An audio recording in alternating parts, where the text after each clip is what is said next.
Hey, greetings YouTube. Welcome to Performance Reviews, where we give you reviews and technical info based on my many years in the vacuum industry. So if you're new to the channel, definitely check out some of my other videos and consider a subscription.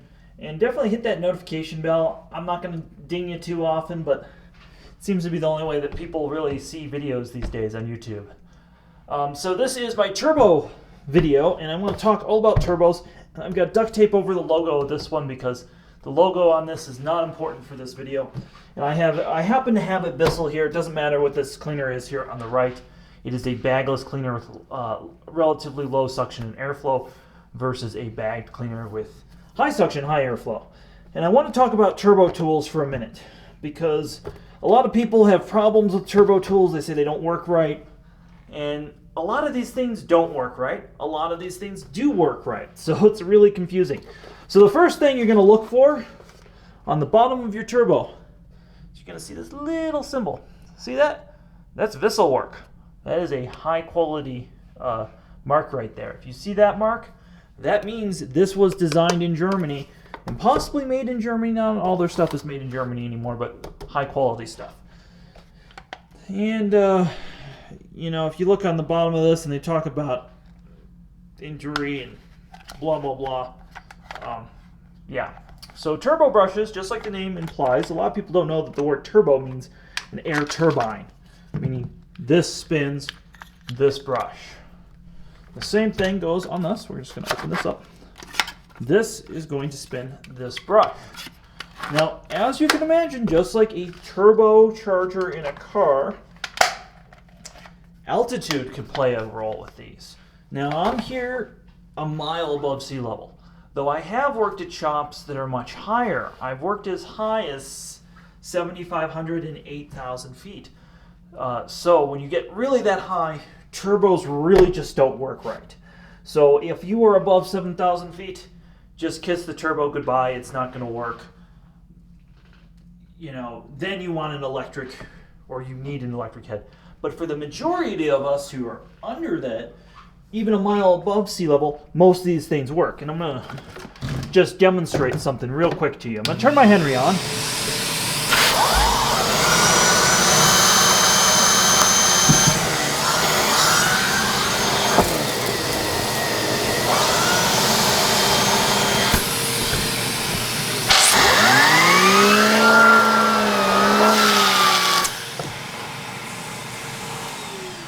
Notice that this did not bog down. This maintained its spin just fine.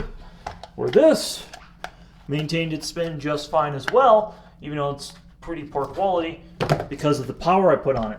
Now we're going to do the same thing. I might have to put this adapter on here to make. See, I've never tried to put this on the end of the Bissell. No, we're gonna need the adapter. So let's use the adapter real quick. The Bissell, and attempt to do the same.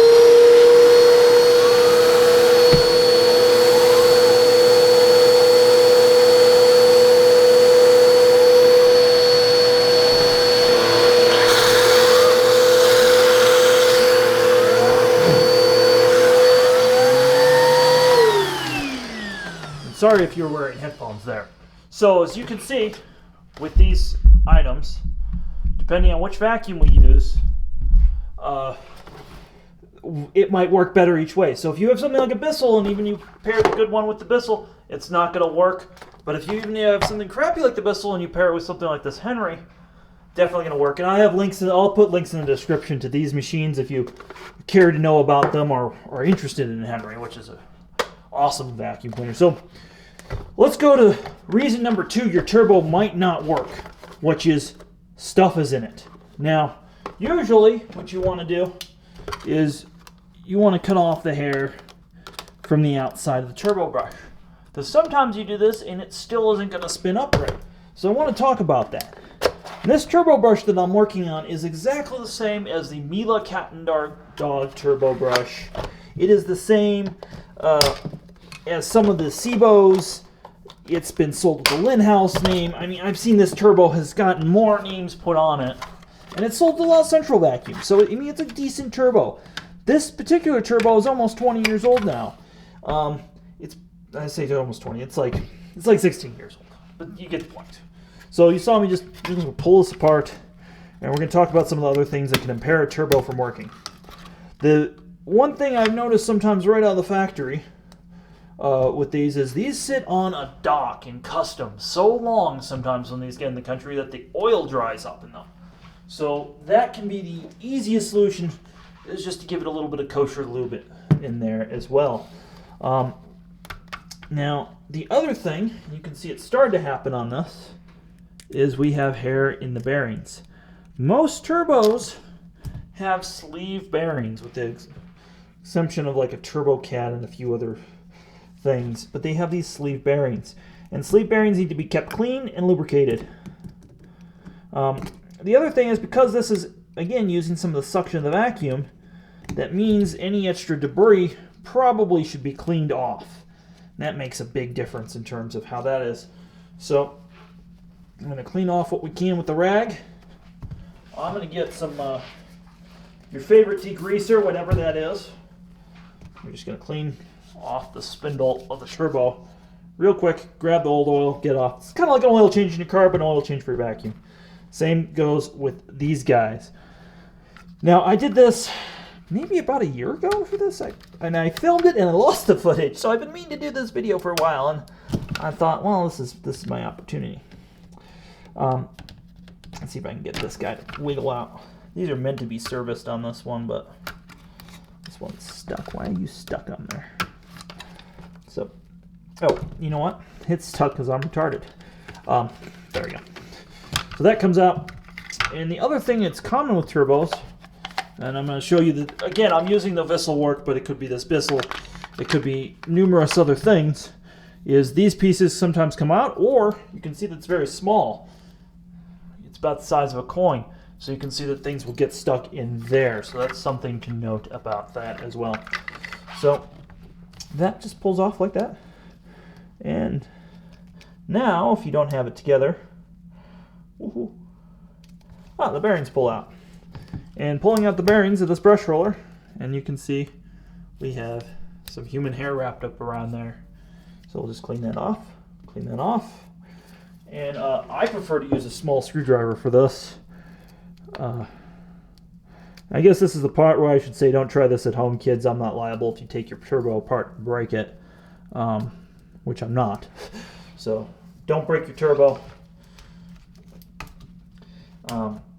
And these brush rollers are so small, I don't even feel the need to take the wire wheel to them most of the time. So all that's from inside the turbo. Think about that. That will keep things, and there's more, from operating smoothly. So, and remember that lubrication attracts dust.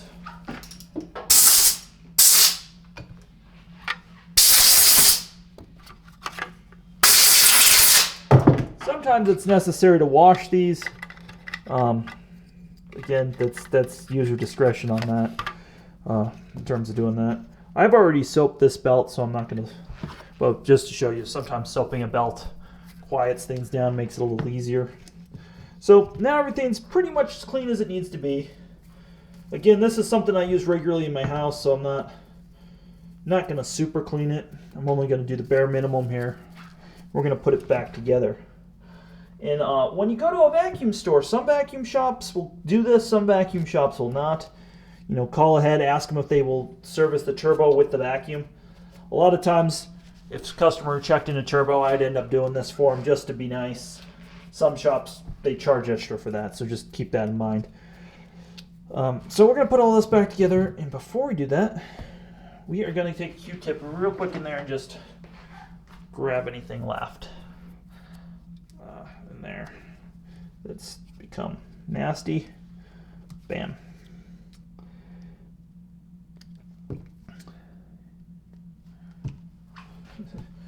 Speaking of attraction of dust, and if you are servicing one of these, I'm going to give you a pro tip. Don't use your vacuum without a crevice tool, because you'll end up sucking up something you shouldn't. I was at a friend's vacuum shop the other day when that happened, and I was like, yeah, you should have used a crevice tool. So that can happen. So that's going to go back together again. If this was a customer's machine, I would clean it much more thoroughly, but being that's my own personal machine, we're going to do the raw, gritty part of it. And just a little bit of oil in there on those sleeve bearings makes a huge difference in terms of how this gets back together like that. Now, another trick to servicing these is once you've serviced it, if it's not going on a powerful vacuum, say this was going on the Bissell, the thing to do would be to put it on a central vacuum first and just overspin it just to get the lubrication worked in for a second. Also, headphone warning. I'm going to hit something. So you see all that just snap back together. So this will work. Turbo brush, that's nice and clean now. And hoovers, all sorts of these things come apart just like that. So they need to be serviced about once a year. Some of them are every 6 months if you're really using them a lot. So that's something to know about turbos. Now I'm going to put it to my central vac and we're going to overspin it. I'll show you what we're talking about.